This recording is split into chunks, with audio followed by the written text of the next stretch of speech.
Seseorang yang pernah tersakiti mengirimkan sihir pada pasanganmu. Assalamualaikum warahmatullahi wabarakatuh. Hai guys, welcome to my channel. Kembali lagi bersama aku di sini Bang Jono seperti biasa. Pada kesempatan kali ini, aku akan kembali general reading ya. Ini energi umum, energi semua orang, bisa saja resonate ataupun bolak-balik dari apa yang kamu alami. Dari apa yang terjadi di dalam posisi kehidupan kamu. Jangan pernah menjadikan video ini, tayangan ini sebagai acuan, teman-teman. Ya. Di dalam kehidupan kamu, jadikan video ini, tayangan ini hanya sebagai hiburan semata.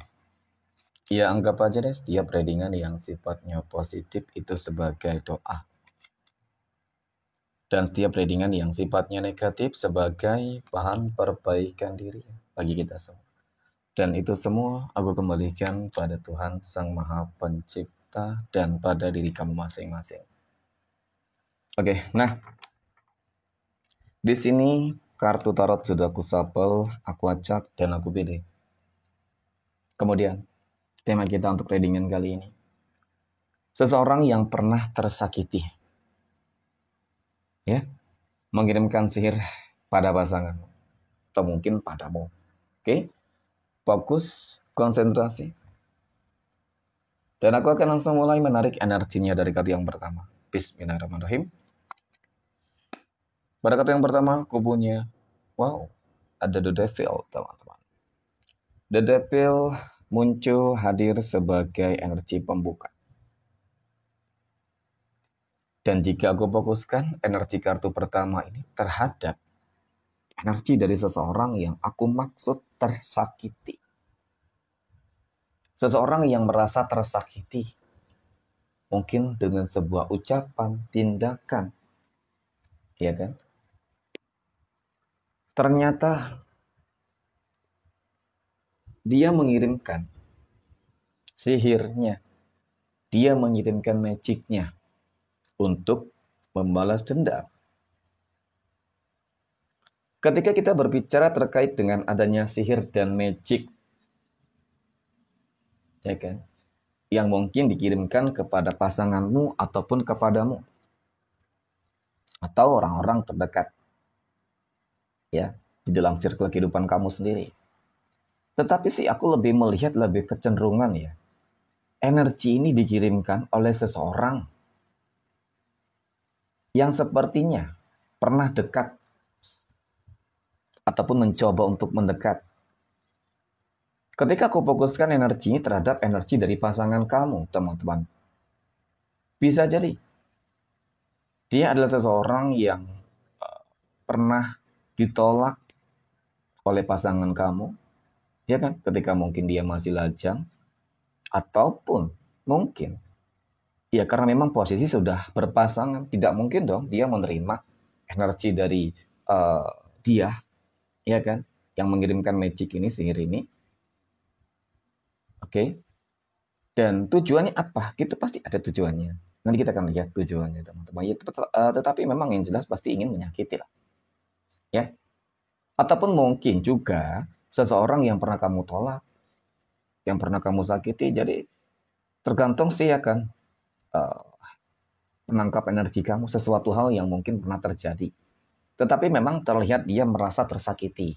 Jadi dia mengirimkan magic dan guna-guna. Sepertinya memang dia nggak terima ya melihat mungkin kamu bahagia dengan pasangan kamu saat ini. Ya kan? Hubungan rumah tangga kamu kah, asmara kamu, berpacaran kamu, jadi dibuat sakit. Ya tujuannya adalah mengirimkan magic dibuat sakit. Tujuannya adalah agar hubungan asmara kamu, rumah tangga kamu mungkin itu bisa hancur berantakan, ya. Dan dia mungkin bisa menguasai, ya kan, merebut dia kembali dari kamu, teman-teman. Mungkin itu salah satu hal, ya. Ya selebihnya bisa saja ingin melihat kehancuran, ya kan. Senang melihat kehancuran kehidupan kamu, gitu, ya. Oke, dan kemudian pada kartu yang ketiga aku punya Eight of Wands. Nah, ternyata memang ini energi kehidupan masa lalu, teman-teman. Berarti kan memang masih ada kaitannya, hubungannya dengan seseorang yang mungkin pernah dekat, ya kan, dengan kamu ataupun mungkin dengan pasangan kamu nih, ya. Jadi dia mengirimkan magic, sihir, guna-guna di sini ya terlihat agar kamu berpisah, ya.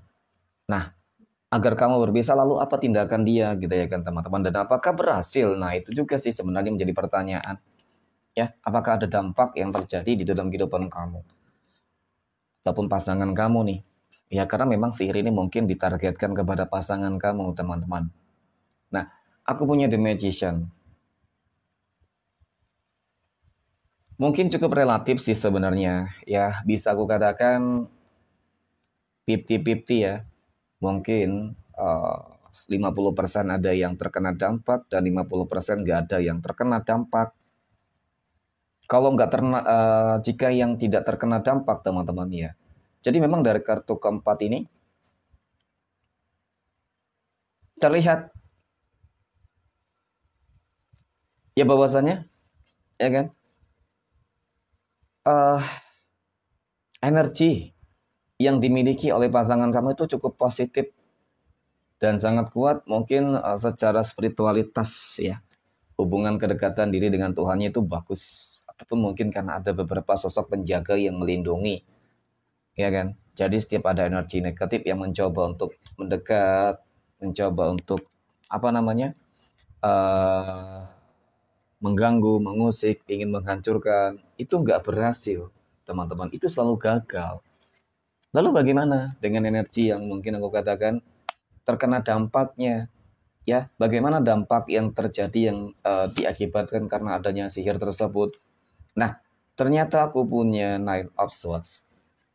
Ternyata memang dampak yang diakibatkan karena sihir, ya, dari seseorang yang tersakiti, ya, cukup besar sebenarnya.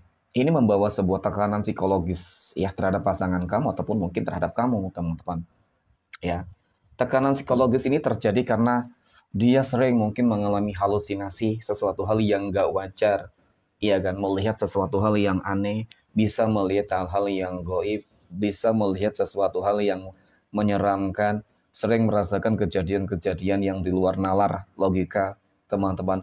Dan kemudian dampaknya itu pasti kesehatan, ya. Dan ini benar-benar membuat dia itu merasa terbebani banget, cukup kasihan sebenarnya ketika memang energi benar terjadi, teman-teman. Jadi apa yang harus dilakukan? Nah, ini sangat penting. Langkah yang harus dilakukan ketika sihir itu telah dikirim, teman-teman, ya, oleh seseorang yang mengaku merasa tersakiti. Aku punya jajaman, kembalikan segala sesuatunya terhadap Tuhan masing-masing. Ini jalan yang terbaik, paling terbaik. Ya, kembalikan kepada Tuhan masing-masing. Ya, kepada Allah Tuhan semesta. Lebih dekatkan diri terhadap Tuhan masing-masing, teman-teman. Itu jalan yang terbaik. Memang aku akui di sini. Pasti bakal sulit bagi dia akan untuk beribadah, karena pastinya akan dibuat malas dan kemudian seakan-akan ketika mendengar suara-suara mungkin lantunan ayat kursi, Al-Qur'an, azan, doa dan lain sebagainya, teman-teman, ya, itu bakal ngerasa nggak tenang gitu loh. Jadi itu mungkin sebuah tanda-tanda ya, dan kemudian mungkin sering bermimpi buruk. Jadi kamu kembalikan kepada Tuhan masing-masing, teman-teman. Ya, maka niscaya perlahan demi perlahan akan kembali stabil. Aku yakin itu. Yang paling terpenting adalah bagaimana caranya ketika contoh mungkin pasangan kamu ya. Harus terus diberikan sebuah semangat dan sugesti positif, teman-teman. Ya, sugesti positif memberi energi positif agar energi yang aku katakan sugesti negatif ataupun halusinasi, ya kan? Ya ada kaitannya sih. Karena sesuatu hal yang gaib itu hampir sama dengan sesuatu hal yang dikatakan halusinasi, teman-teman. Ya, boleh sih, tetapi mungkin ya menurut pandangan dan kepercayaan masing-masing sebenarnya. Tetapi ya itu kembali lagi terhadap pikiran. Ya, bagaimana cara mengolah pikiran untuk tetap positif. Ketika selalu tetap positif, maka mudah-mudahan perlahan demi perlahan akan terlepas dari sihir dari seseorang yang merasa tersakiti. Oke, mungkin demikian teman-teman readingan untuk kesempatan kali ini. Terima kasih dan Assalamualaikum warahmatullahi wabarakatuh.